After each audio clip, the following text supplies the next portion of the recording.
Hello and welcome to another episode of the HaskinCast Podcast. I am your host, Scott Haskin, and today I'm being a little selfish this week, you guys. I am going over one of my own albums. I intend to cover them all throughout the course of the show, and I just thought, it was time to touch on this album. And I listened to it again the other day for the first time in quite a while, probably since I had released it, and I thought, I really feel like talking about this one. So anyway, here's the podcast that we're doing today. Well, this album was released on July 30th of 2020 as my 27th album. It's actually all a collection of older songs that have been revamped and modernized. Some of these were some of the earliest songs I had written, and I was very young, very inexperienced, really finding a lot out about songwriting and composing at the time. So when I look back on these songs, I thought, some of these songs are just way too long. They're way too repetitive. There's not, enough change in here or a change there. Something else is needed. So I completely reworked these over the first half of 2020. And I was really excited to release them because some of them are, a couple of my favorite pieces that I've written for sure. Just to give you an idea, now Dreamscape, the opening and title track of the album, was actually written in 1995. And it was the 10th song that I wrote once I got a sequencer and actually started putting songs together properly. I had written one other song prior to what I considered real songwriting, and that was back in '89. And I just wrote it. It was terrible. I did it on a 4-track. But these songs, then I started working with a 4-track again in, I want to say, like 91, 92, probably somewhere in there. And then I eventually bought that 4-track. It was a Tascam 234, I think, rack mount 4-track that had a punch button. It was a really cool 4-track. I bought that from my friend Doug, who was the singer and guitar player of a band called Zen Radio. And it was neat because I had also bought a Casio keyboard from him. And so I had a little Dr. Rhythm drum machine, and eventually I started using the drum machine in my Amiga computer and started writing songs that way and doing it through 4-tracks. So it was a lot of, how did I play that? Having to try and remember what sounds I used because I didn't have a way of cataloging all that stuff at the time. Didn't even really think about it. So originally everything I was doing was on 4-track. And then when I moved up to Denver with my buddy Scott, he said, you should get a sequencer. And I had no idea what a sequencer was. And it turns out it's actually really, really an amazing thing that changed my songwriting world completely. It was a 16-track recording studio keyboard. It would only record the stuff you could do in the keyboard. So all the MIDI stuff, you could select what your sounds were. You could put effects on them and all that stuff. And you would write the song. It has up to 16 different tracks, so 16 different instruments. If you used multis, though, that took 8 slots, no matter what. Even if there was only 3 actual instruments in the multi, it took up all 8 of the slots. So you could have max 2 multis, you could have 1 multi and 8 other instruments, or you could have, 16 instruments, however you wanted to break it up. But the multis were incredibly restricted, so I very rarely used them. Now, that being said, then you would take that and you would dump that audio, that music, to a 4-track, and then you could do, more instruments and overdub them and mix them together on the 4-track. You could do vocals, you could do live instruments, guitars, drums, percussion, whatever you wanted to do. So that was a huge game changer for me because not only did I have the ability to do more than just a few instruments, I had the ability to save my work, recall it, edit it, do, pretty much whatever I wanted with it. And, compared to how I manipulate everything now, it's so limiting thinking about it. But going from 4-track and doing everything analog with having to memorize all the stuff to the way I do things now, or even just going to that sequencer was a huge leap in my, not just the songwriting ability, but also the quality of the sounds I had, because I got a Korg X3 sequencer, and that was a 61 key keyboard with a ton of amazing quality sounds. And all these songs that I have on this album were written on that Korg X3 sequencer. I eventually traded it up for an N264. So I went from 61 notes to 76 notes on the keyboard. And I also doubled the sound banks that I had. So it had all the exact same sound banks as the X3, and then additional sound banks that doubled my inventory. So it was a pretty amazing thing to be able to have and to write songs on. And then the sounds really inspired a lot of what I started writing, because I would just be playing around with different sounds, and I would just come up with a melody based on that sound and start working on that song. And that's how Dreamscape started the song. I was just playing around on this patch. It was called Fresh Air. I believe it was number A33, if I remember right. Really sad I would know that, unless I'm wrong, in which case I don't actually know that. But it just had this really cool sound to it, and I was just playing around with it, and I came up with the melody, and then I built around it. Interestingly, though, the original version of the song just started right in. There was no warm-up, no nothing. It just, boom, you're in the song. And after I finished it, I thought, I should really insert some measures at the beginning and do a little bit of a lead-in and build it up a little bit more, but I never did. And it was on my mind from time to time over the years. I started doing an orchestral version of Dreamscape, and I think I put it in there, but I never went back and fixed the actual song. So when it came time to do the album, I thought, well, this is a perfect time to add that intro in. Now, an interesting bit about this song. Well, before I get to that, I do have a YouTube series on this album. I've got the link in the show notes where I do a video talking about a little bit about each song. So if you want to check those out instead of listening to me ramble on in the audio podcast, you can do that, play a bit of the song, talk about it. It was a lot of fun to do. But this particular song, Dreamscape, was I had submitted to a contest or like a compilation album opportunity, I should say. And of course, I was very naive at the time. I didn't understand how record companies worked and all that. I showed up at AmeriCord. No, it was Private Music. I showed up at Private Music one day when I was in LA, and they're like, we won't talk to you unless you're a music attorney. And I'm like, oh, I don't have that kind of money to hire a music attorney. So that was the end of that. It was just, I was really naive, and I was really just stumbling around and trying to figure things out, how it all worked. So I received a letter in the mail. I don't know how they had heard of me, but it was to submit songs for this artist compilation CD that was coming out by a company called AmeriCord. And I thought, well, I'll submit Dreamscape. And I think I submitted a couple other songs, and they really liked Dreamscape. And you had to pay a fee to get into this thing, of course. Not to get selected, but if you wanted to go ahead and have your song actually put on the CD, you had to pay a fee. But according to them, and what they told me at the time, was that Dreamscape beat out over 240,000 other songs to be on this CD. And I'm like, that's pretty cool. And of course, I'm an unknown artist. I don't have any money for marketing. The internet is really kind of just getting up and running. So I had no idea how to utilize that for music. I didn't have a website. I had cassettes with a label on them. I didn't have really like a business phone number or anything. I had cards that had my email address, and that was it. And that might have been how they found me. I don't know. But in any case, it was an opportunity to be heard. And that was a really big deal back then. So I had submitted the song. It got accepted. I paid, I think it was like $200 and some, but they let you do an installment plan, which was really cool because I didn't have a lot of money back then. So I went ahead and did the installment plan. That was like $25 a week for 10 weeks or whatever it was. And I was very excited when I had paid that off. And then the CD comes out, and it's this really cheesy looking thing. I mean, no cover art to speak of. List of the artists on the back. I don't know if it ever did anything or not, to be honest. But what was really cool was one time I was on my way somewhere, and I had to go through the mountains. And now these aren't mostly major radio stations. These are mostly like college stations and stuff that'll give independent artists an opportunity. That's where they were sending all these CDs to. And I got like 5 copies, and that was it. And so I was on my way to somewhere, about to go through the mountains. I had my AM radio on for some reason. I think that might have been all I had in that car was an AM radio. And I was just getting ready to go into the mountains. In the mountains, of course, you're going to lose signal.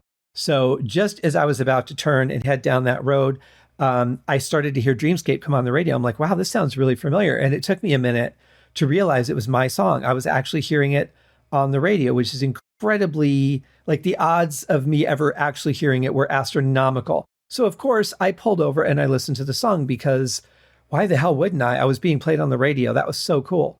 And, after I got rid of all the butterflies and whatever, then I went ahead and drove to wherever the hell I was going. But it was a really cool experience. And it's one of my favorite songs. It was one of the first ones. It was really the one that set me on the path to writing instrumental new age music. And there was a song called Ancient Dreams by a composer called Patrick O'Hearn, who I love very much. One of my coworkers, when I worked at Hewlett Packard back in '88, I think, she drew my name in the Christmas pool, and she gave me a Patrick O'Hearn CD. She says, "You're a musician, you'll probably like this." And I absolutely fell in love with his music. I'd never heard anything like it before. And the song Ancient Dreams was one that always really stuck with me, and I always wanted to write something like that. So when I got the Chord Sequencer, I kind of just fell naturally into that. And this was the song that came out of that inspiration. And I will be forever grateful to Scott for recommending I get the sequencer, and forever grateful to Patrick for writing Ancient Dreams, and just, being that new age instrumental, influence on me, because it really shaped where a lot of my music would come from. And so I'm very, very grateful for that. So while I could keep rambling on, let me just play a little bit of Dreamscape for you. Here it is from the Dreamscape album.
So that was with the extended opening. As you could hear, there was a little bit of a build up there that wasn't there in the original version. I also played live bass on this.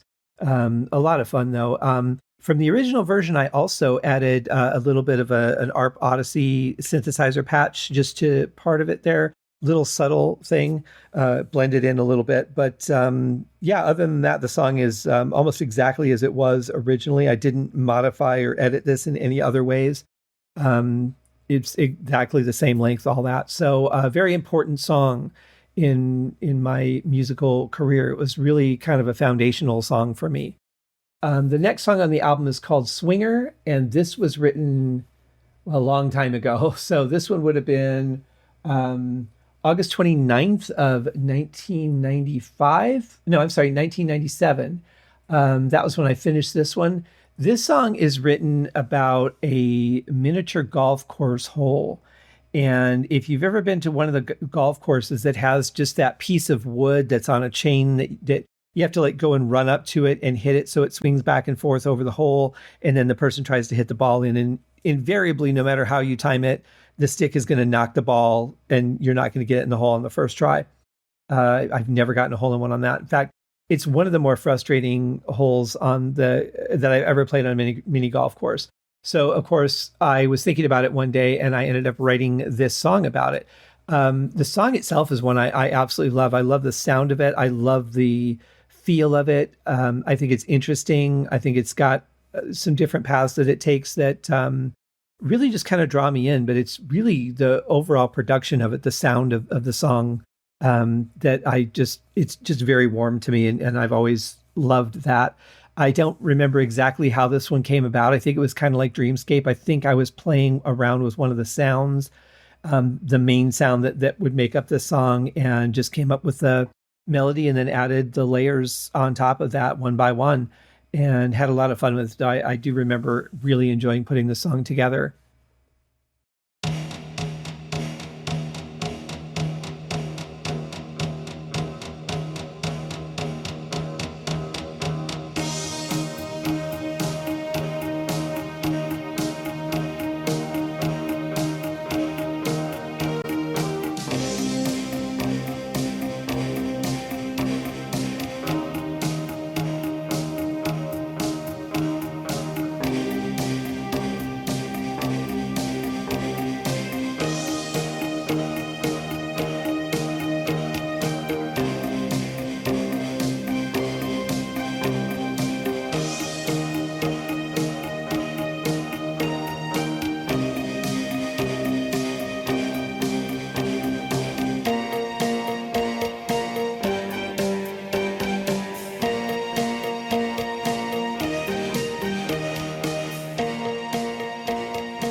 Yeah, that was a lot of fun. I really do enjoy that one. It's kind of lighthearted and bouncy for such a frustrating subject, but one I really enjoy nonetheless. And of course, listening to these songs, these are my composing roots here. These are, like I said, some of the first songs I ever wrote. And so I guess I hear my youth and really some good memories about that time in my life in living in Denver with my buddy Scott. We were roommates, and he was a drummer. I was a drummer. We'd get a call for Scott, be which one, the drummer, which one, the one with all the hair, which one, good times. This next song is called One Man's Life. It was the song I wrote before Dreamscape, really utilizing the power of the sequencer on this one and expanding what I could do. I decided to kind of do a journey from birth through death of a person's life and what happened to them, them meeting somebody, them growing old together, and then losing that person and carrying on until their own death. And I found a really interesting combination of sounds to bring that about. And originally I wanted to hire, an actual flute player to play on it, but the one flute player I knew at the time was really shy, and so she's like, "Yeah, I'll do it." And then she's like, I don't know if I can do this." Of course, the other problem was that I didn't know anything about instrument ranges at the time, so I just wrote the sounds I wanted and didn't think about whether they could actually be played by a person or not. So fortunately, I got a bit smarter about that later, way later than I should have after writing a couple of symphonies. But what are you going to do? So this is a little bit of One Man's Life.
So I probably could have chopped this one down a little bit, but I didn't really want to. I felt that it was a bit better having a little bit more of a drawn out sensation to it as you're progressing through life. There is a little bit of interplay between a violin and a flute. There's sort of a question and answer and rebuttal. But apart from that, I want to point out that all the synthesizers and sound effects are from the original version. The only thing that I updated were the drums, the flute, and the violin samples. But apart from that, everything's original synthesizer, and a fun one. That was a fun song to play. It was one of the ones that, like, early on when I got locked into a cool riff, I wanted to just keep playing it and playing it and playing it. And I thought, well, if I like playing it, then people like listening to it, no matter how long I go on, which makes absolutely no sense. But I enjoyed playing it, and I knew I would probably never play it again after the song was done. So I had to chop a lot of these down for that very reason. But this one is fairly straightforward, except for those minor changes, and one that I really like. I think it was a pretty big advancement as a songwriter, being one of the first few songs that I wrote, and doing like a question and answer thing, a progression through life was a bit experimental, but I really like the way that it came out, especially as the person has to go on alone and to their own death, and being welcomed by whatever's coming through the other side to take them. It was a neat idea anyway. The next song on the album is called Aquia. This one was written not too far away, 9/19, and that would be 9/19 of 1995. So a lot of these songs, like I said, are back in the beginning. And the original album, because of that, was called Origins. See what I did there? So here is a little bit of Aquia.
And this one came from just that piano patch. It had a really unique sound to it. I was playing around and came up with the riff or the melody, I should say, and then wrote the rest of the song around. It's kind of how I did a lot of things back then. But in this case, yeah, I actually had more than one person say that this was a really good travel song, like to just get in the car and drive out on the highway or the open road or whatever and put this song on was a good use for it. And I'll take that. It was originally like the concept for it was just like swimming in the ocean, like the videos that you see of all the beautiful saltwater fish, like off the coast of Hawaii and stuff. That was kind of the idea that I had when I was working on it. So, it involved just like that free, you can go over here, you can go over there, you can do whatever you want kind of enjoyment and just looking at beautiful scenery. So the travel thing really kind of fits. But yeah, that was a fun song too. And another one that I really enjoyed writing. The next song came actually a little bit later. This one came January 12th of 2000. So just a few years later. And I think that my songwriting skills had developed quite a bit. I had also increased my gear. I had bought an Alesis QSR, which was a QS8 keyboard in a rack. And that gave me, I basically doubled the sounds that I had at that point.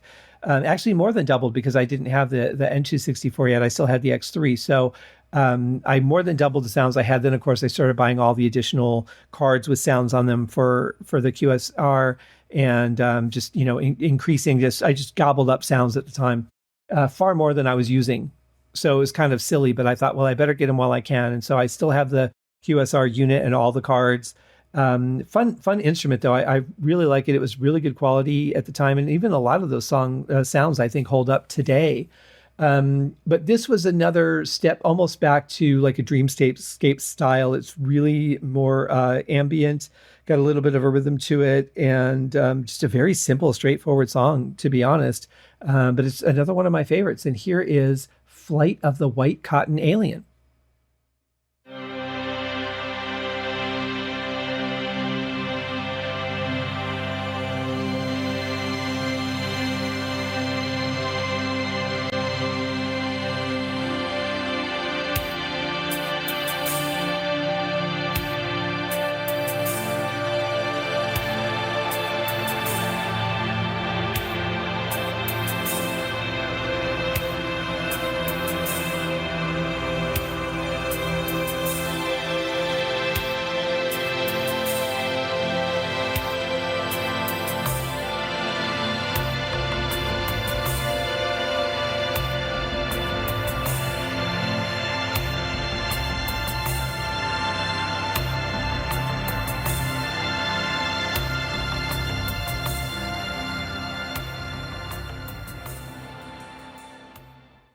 So the original song did not have the percussion panning back and forth between the ears that way. It did have the kick drum, and that's why it would never qualify to be a Mental Sauna song, at least not with the rules that I currently have, because that kick drum is a little bit jarring. Now I would level off that attack a little bit and just make it more the sound and not that attack. But anyway, at this time in 2000, I was years away from Mental Sauna yet, but I really feel like the overall feel of the song would fit well in that series. This one, the title actually came from a buddy of mine that I worked with at ProSound named Chris Budin. We were talking about something, I think it was allergies, and he mentioned that he hated those little white cotton aliens. I'm like, what are you talking about? He was basically talking about dandelions. They sometimes before they actually grow into flowers, they have the little spores on them and they blow away into the wind and create more flowers. Or maybe it's after they're done being a dandelion. I don't know. But growing up in Michigan, we saw those all the time. I never had a name for them or anything. So I started thinking one day, I'm like, what would it be to be like one of those little seeds just blowing around in the wind, completely out of your control, and you're just going to land where you land, and you're going to take the journey that you take without any ability to drive it whatsoever? What would that be like? And I just kind of came up with this song over the course of a couple of days. It actually came very quickly, I remember. But yeah, this was a lot of fun. And, again, it started out with just a patch I was playing on. I really liked it. And then I built all the drums and percussion around it. So another song that came together very, very easily, but one that I really enjoyed It was a lot of fun to put together. It was one that I didn't want to stop playing because it was just such a lovely world to be in. It was, I didn't want to leave it for any reason. And I had to end the song at some point. So, that was an unfortunate part about songwriting, is that at some point you have to stop writing. But if you ever want people to hear it, you need to stop writing. So our next track, another one of my favorites, this is called Looking Backwards.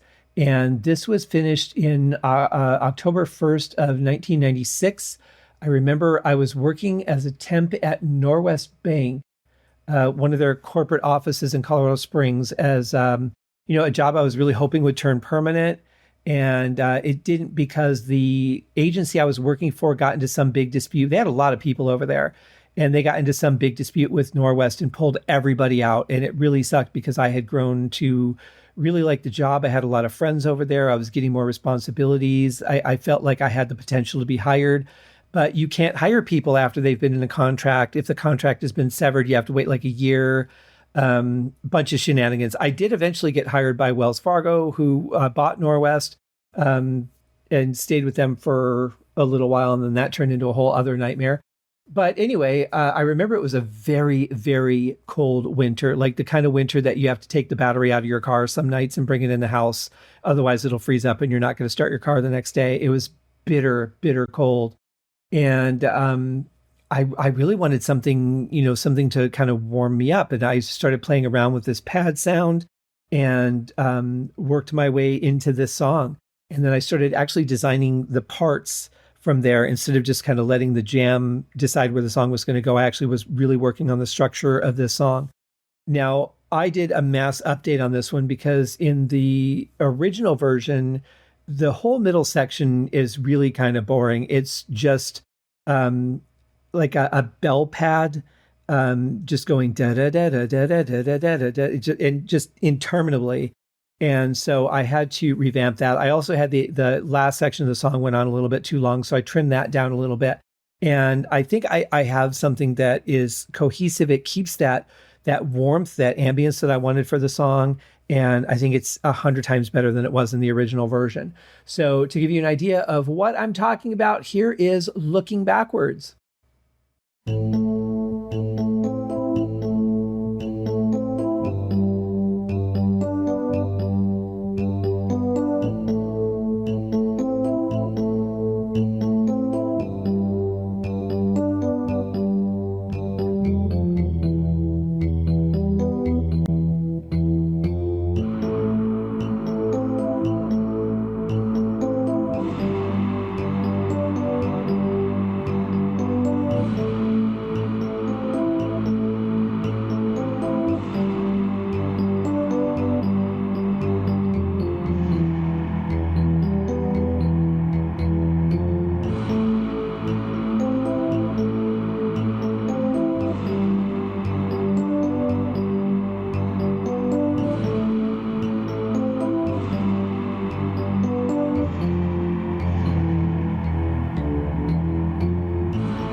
The next song on the album, song 7 out of 12, this one is one that, again, just another absolute favorite of mine.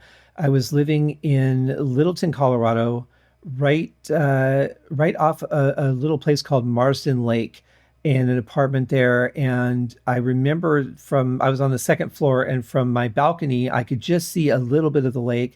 And I remember it was a very snowy night. It was the first apartment I ever had a fireplace in. So I put a log in the fire, I bundled up, and I just started playing on the piano and wrote this song called By the Light of the Fire.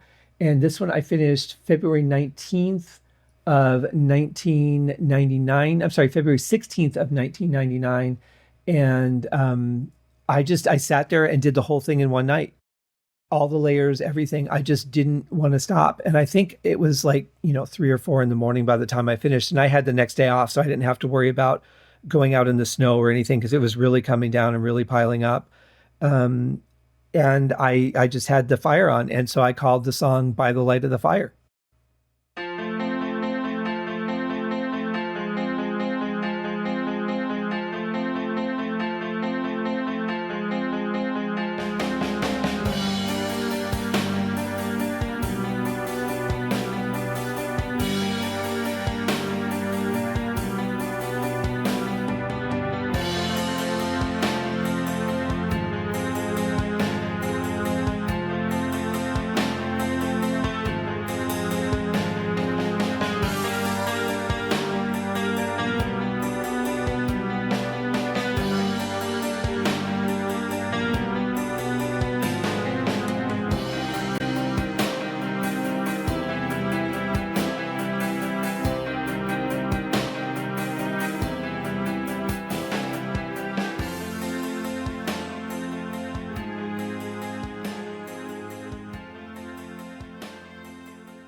Yeah, that's another song for me that, much like Looking Backwards, just has a certain warmth to it that I really enjoy. And it's a very simple song. I mean, it really plays on that melody through almost the entire song. There's one point where it changes a little bit for a brief period. It drops out and then builds back up again. But apart from that, it's just a song that I've always really enjoyed and felt very proud of. Especially for an early song too. I wasn't an extremely experienced songwriter by that point yet. I'd done a lot of work, but I was still learning so much. I mean, I still am, but that was song number 87. So it definitely taught me a lot about beauty and simplicity, but it also taught me a lot about, layering and feeling and that keeping that warmth in the song. And that one is pretty much, except for changing a couple of the sounds, like the drums, basically, it's pretty much exactly the way I wrote it initially. I really didn't want to change it. The next song is called The Immaculate Empress. This was a song that was written, finished on July 24th of 1999 and inspired by a friend of mine who I just thought was incredibly impressive. A young person, but very intelligent, treated people well, was very considerate and thoughtful, yet just had, a intellectual superior quality to just about anyone I knew. And I could have conversations with her on levels that I couldn't have with other people. And it was really just a wonderful experience for me to have. So I just got inspired and I wrote this song.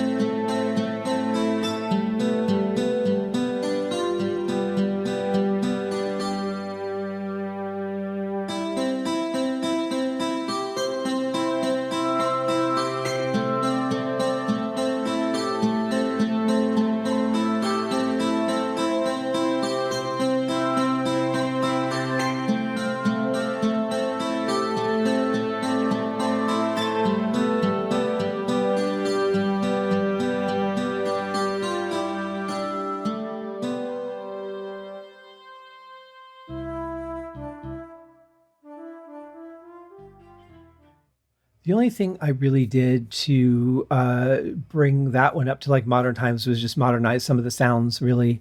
Everything else is exactly as it is, the writing. I didn't change any of that. The length of the song, all that's exactly the same. I just used better sounds. I remember I started working on that after I had gotten the QSR because that guitar sound comes from the QSR. But a lot of fun. A lot of fun. And the QSR, by the way, was the same as the Alesis QS8 keyboard, but it was the rack module. So it had all the sounds, but no keys. And it had the 2 card slots for different libraries.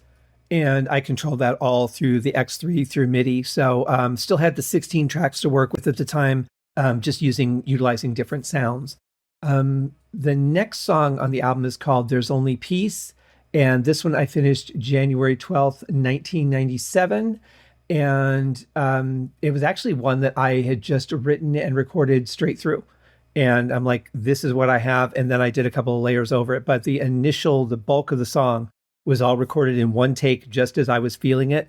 Very unique way of doing things. But it was like a 7-minute song. It just went on way too long. So I really, really chopped it down and, kept the parts that I thought meant something and wasn't gibberish. And then I used some, creativity to connect to those pieces. So it is quite a revamp on this version of the song. But the first song, I mean, it would put you to sleep and you wouldn't even care to get up. It was that crazy. So it needed a lot of work if I was going to include it on the album. But it fits in with that time frame with songs I was writing. It fits in with the album pretty well. And so here is There's Only Peace.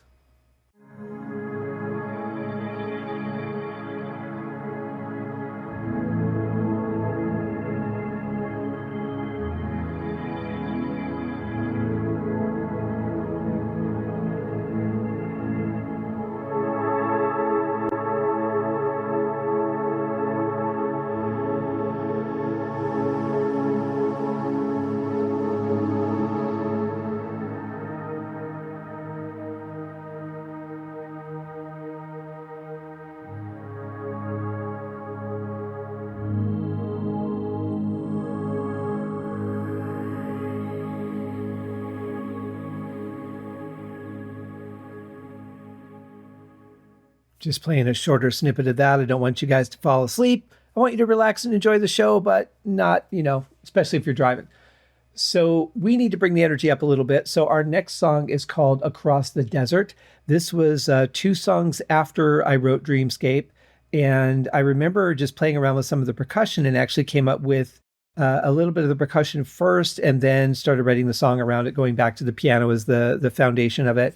And I just started thinking about like people trying to cross the desert and coming up on a crest where they think finally we're going to see the land, we're going to see how close we are, how little we have left to travel. And they get up to the top of the dune and all they can see is the next dune. And it just like they keep going through that every time they think they're finally at the crest where they're going to see the city. It's just another dune, and just that awful process and hope getting tinier and tinier that they're actually going to live through this. And that was what I kind of wrote the song about. It's a little faster because, I was thinking about that adrenaline of, okay, we just have a few more steps to the top and we're going to push and we're going to get up there and, okay, the next one. All right, next one's got to be it. We're going to get up there, just like pushing and pushing and pushing.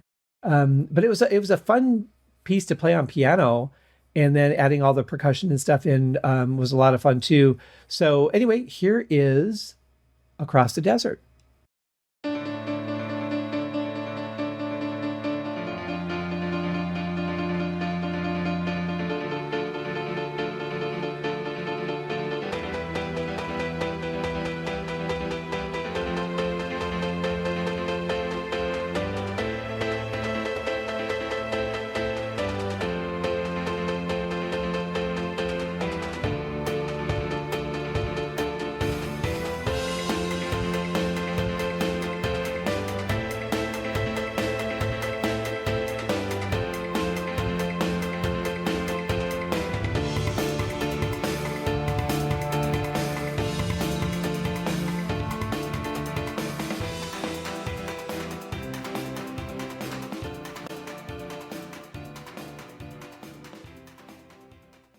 It really is so weird for me to hear some of these songs because I hear so much potential. And I remember how excited I was being able to write in this way with the sequencer and everything. But I hear so much I didn't know yet. I'm like, I wouldn't have repeated this that much. I wouldn't have done this, but I kept some of it in there because I wanted to keep the integrity of the original without, modernizing it and perfecting it too much. I still wanted it to have that original charm.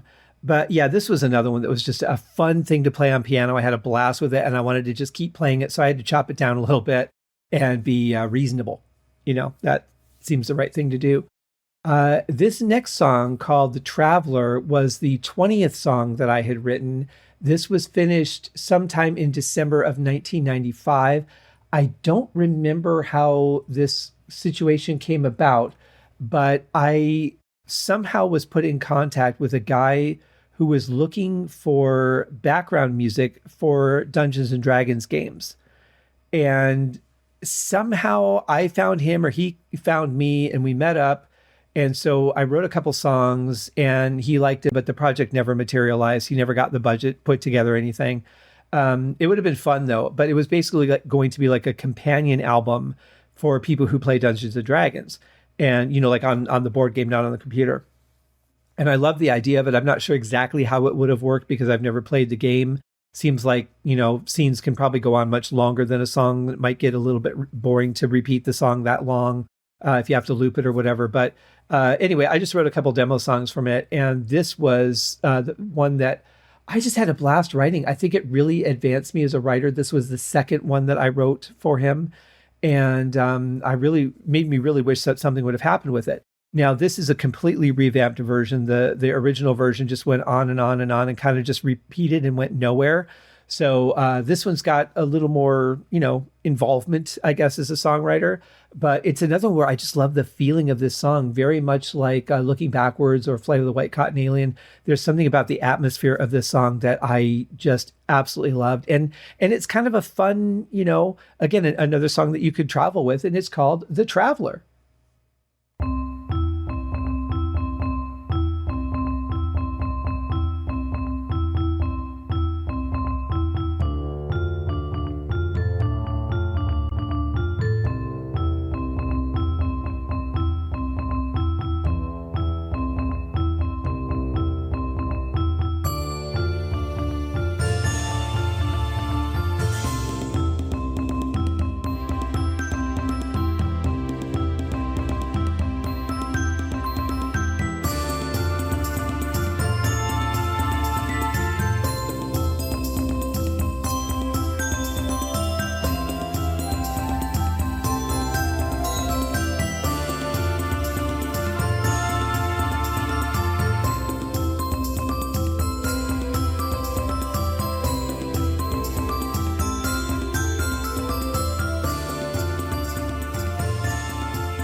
Could you tell I was into putting percussion into everything?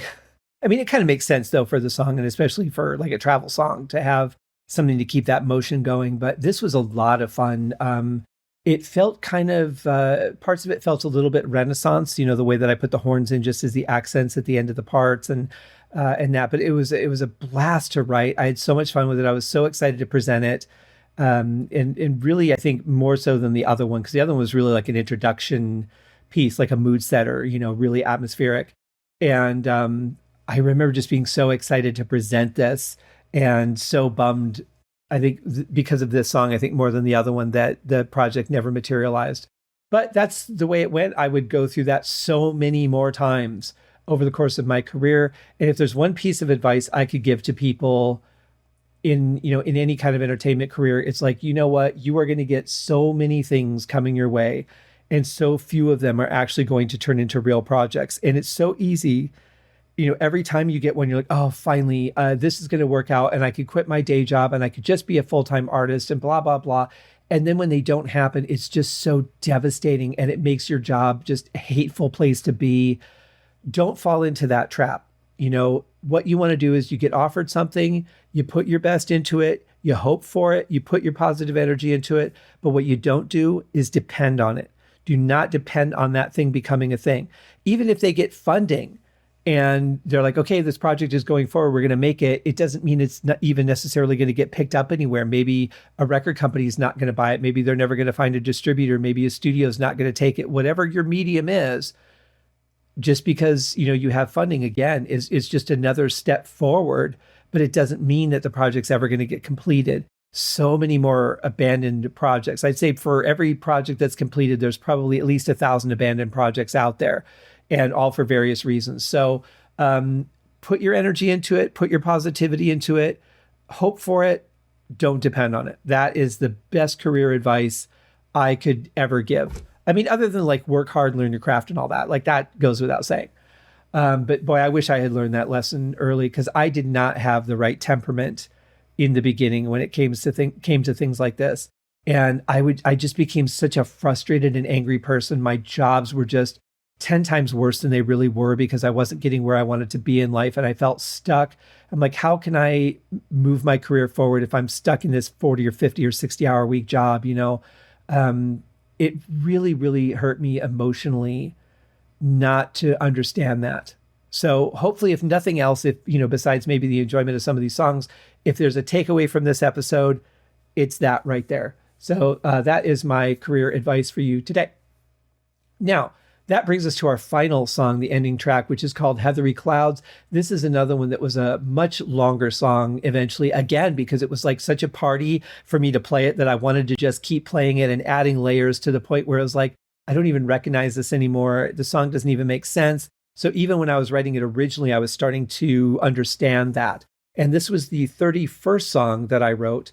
And so even by then, I was starting to get kind of a grip as a producer of what's too repetitive, what makes sense, when should there be changes. And so I was aware of it, but I didn't really know what to correct, and I didn't know what else to write for it. So the original version was very long and repetitive, and I did chop it down for this final version. I think it layers nicely without getting too crazy. I kind of used the sync licensing rules as I redid this, to where you're supposed to add new things every certain amount of measures or passes of the main melody. And sometimes you remove some to change it, but mostly you're going to add or layer or do something different to keep the song interesting every time. But I've always loved the melody of it. I've always loved the feel of it. And the title actually came from, I was working at Old Chicago's restaurant, and there was this girl named Heather there. And for some reason, the name just, I knew so many people named Heather, but for some reason that struck me as a really pretty name. And so I came home. I actually had a dictionary back then, so I looked in the dictionary as to what Heather meant. And Heathery meant flecked with color. And I thought that was really nice. So what if I wrote a song and I just put these little pings of color in there and built around that? So that was how the idea started. But then once I came up with this melody, the melody kind of took it over. And yes, there is some of that with the pizzicato and the strings, but really the song just kind of took off on its own beyond the original idea that I had. But I called it Heathery Clouds anyway, because I thought it was a nice name. and it is like you could easily listen to this and just be staring at a cloud-filled sky and seeing different shapes. And like in Michigan, when I was growing up, we had all kinds of like little and big clouds, but they were all individual clouds. So you could just like lay on the grass and look up and see all kinds of things in those clouds. And I used to love doing that on those kind of spring days when we had that kind of weather pattern. So this is really more a tribute to that, laying on my back in the grass, not thinking about the fact that there might be spiders or ants under my head. That never occurred to me because I wanted to look at the clouds. And, I was a kid. Nothing could hurt me. And that is what this song is about. Here is Heathery Clouds.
This one I finished August 23rd, 1996. I don't know if I mentioned that earlier. So again, a pretty early song in my career, number 31. Not a lot of songs under my belt yet, but I realized just now as I was listening to this, and I think I probably realized this at some point before, was that as an instrumental songwriter, I wasn't thinking about the structure of a song, like where you would have an opening and then like a verse section or, a B section or anything like that. I was just writing what felt good and not really being restricted by any of those typical songwriting rules. So that's probably another reason why the songs were a little bit repetitive too, is because I wasn't controlling that change with any kind of structure. The riff was the song and I would build around it. So that's interesting. I just realized that after all these years. What is it? 35 years or whatever. So there's that. But a fun song nonetheless. It does build with a lot of layers. There's another change up in there a little bit down the road, but the end of it goes back to the main riff, but it's just layers and layers and layers and different things happening. And it's really just kind of a party, and one of those songs that I like to call a party song, where there's just so much going on and it's so enjoyable, and you just don't want it to end. And it has to. And those are especially effective when you fade them out, because you kind of feel like you want to trail off with that music wherever it's going to go. But instead of it just stopping and you being like, okay, well, I guess I'm done. When it fades out and trails off, you feel like there's more happening and you're missing out and you want more of it. So while I didn't realize that was a trick of, for songwriters at the time, it seems like all those songs that I feel that way about, they all, or almost all of them, fade out. So I've got a list growing of what I call party songs. And if I, get enough of them or find a way to do it, I'll probably do a podcast episode on them at some point. I've got a lot of episodes still to go, guys. Well beyond the 300 that would cover this show. So I fully intend on rolling this into like a part 2 podcast, just so I can keep the 300 on there for all the artists and people that have been on the show. They can have their episode on Apple Podcasts and iTunes all the time. That was a big promise that I made people in the beginning, is that your interview is always going to be available. And so it will be, at least as long as I'm alive to keep paying for the space. So that's it, guys. That's this album, Dreamscape. I hope that you've enjoyed it, maybe found some fun stuff about the songs in the trivia, or enjoyed some of what you've heard. It's a really important album for me because these were a lot of the developmental songs. I wanted to release the album Origins as a completely revamped album, but a lot of them are vocal songs and I can't sing anymore, and I haven't found a singer yet. So I had to just split things up and just do the instrumentals from, the first couple of albums and a couple stragglers from later albums. But I was very happy with all the songs I selected. I think it makes a good cohesive thing with me editing them and producing them a little bit differently. I think they're all cohesive and not like, wow, he was like 12 when he wrote this and 70 when he wrote that. Not 70 yet. So that would be impossible. But you get what I'm saying, like that there wouldn't be such a vast difference in the quality of or the writing of the song that it wasn't a cohesive album. So I'm very, very happy with the album. It's one that obviously is going to be very dear to my heart because I hear my youth in these songs. And I hope that you guys have enjoyed it. You know, if you like the album, if you want to hear more, it's available on Spotify, whatever. But also all the links are in the show notes.